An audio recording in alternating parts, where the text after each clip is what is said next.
지식은 사실지, 지혜는 방법지다. 지혜는 지식 또는 지성을 기본으로 한다. 해의 뜻은 손에 빗자루를 들고 마음을 쓸어낸다는 의미다. 수양 즉 마음을 깨끗하게 하는 데서 슬기로움이 나온다. 인류 호모사피엔스란 슬기로운 사람이며 변화를 만드는 동물이다. 다윈이 말하기를 성장하지 않으면 부패한다. 내가 낫고자 하느냐? 는 물음은 변화하고자 하는가? 용기가 있는가? 라는 말이다. 락강의 말처럼 인간은 비커밍 되는 존재다. 환자는 변화하려 들지 않는다. 영화 아름다운 세상을 위하여 2000년에서 왜 사람들이 변화하려 들지 않을까요?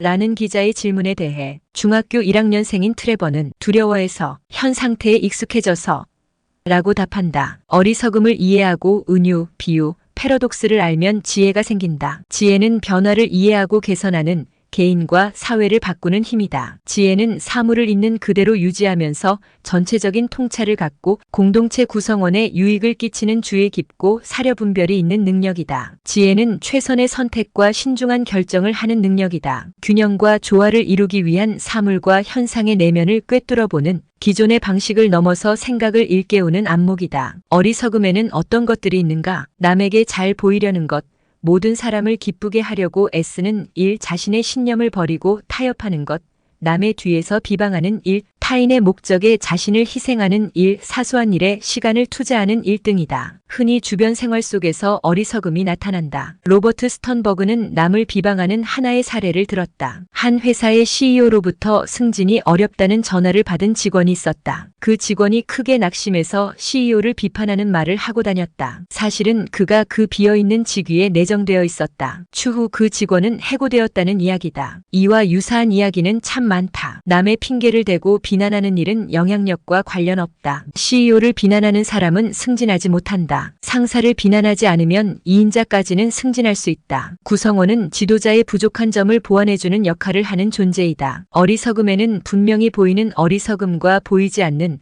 깨닫지 못하는 어리석음이 있다. 보이지 않는 어리석음은 깨닫지 못하는 어리석음으로 주변 상황을 객관적으로 보지 못하는 것이다. 보이는 어리석음과 보이지 않는 어리석음의 사례는 무엇인가? 해로운 줄 알면서 술을 많이 마시는 마음과 달리 분노를 참지 못하는 행동은 과거의 어리석음을 반복하는 분명히 보이는 어리석음이다. 사람을 사귈 때 어떤 점을 유의해야 하는가? 지혜인과 동행하면 지혜를 얻고 미련한 자와 사귀면 해를 입는다. 철학자 김용옥은 히브리어 성경을 터득한 목사 문익환을 존경했다. 존경하는 사람과 교류한다. 쉽게 사람을 좋아하고 싫어하는 것은 어리석다. 천천히 믿고 천천히 믿지 않는다. 지혜로워야 하는 이유는 무엇인가? 그 이유는 지혜가 행복을 만들기 때문이다. 지혜는 사람을 보호하고 지켜준다. 지혜를 드러내면 삶이 풍요로워진다. 지혜를 발휘하면 삶의 질이 높아진다. 지혜가 삶의 효과성을 높여주기 때문이다. 사람이 불행해지는 이유는 주로 지혜가 없기 때문이다. 지혜는 어떤 기능을 하는가? 지혜는 삶을 계획하고 관리하고 검토하는 데 사용된다. 지혜는 미래를 예상해 내가 통제할 수 있는 위험을 미리 알아차리고 적극적으로 관리해 나가며 위험이 닥쳤을 때 심리적 충격을 줄이고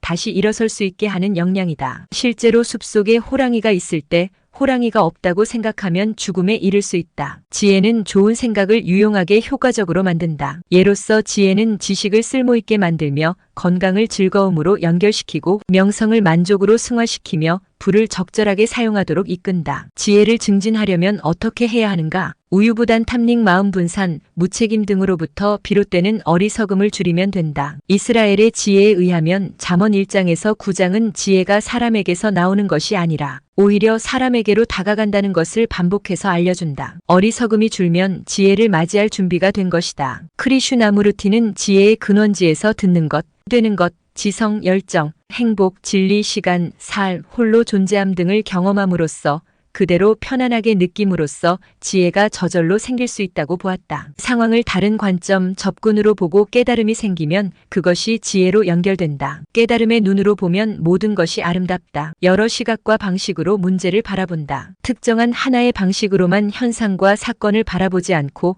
다른 새로운 차원에서 재해석한다.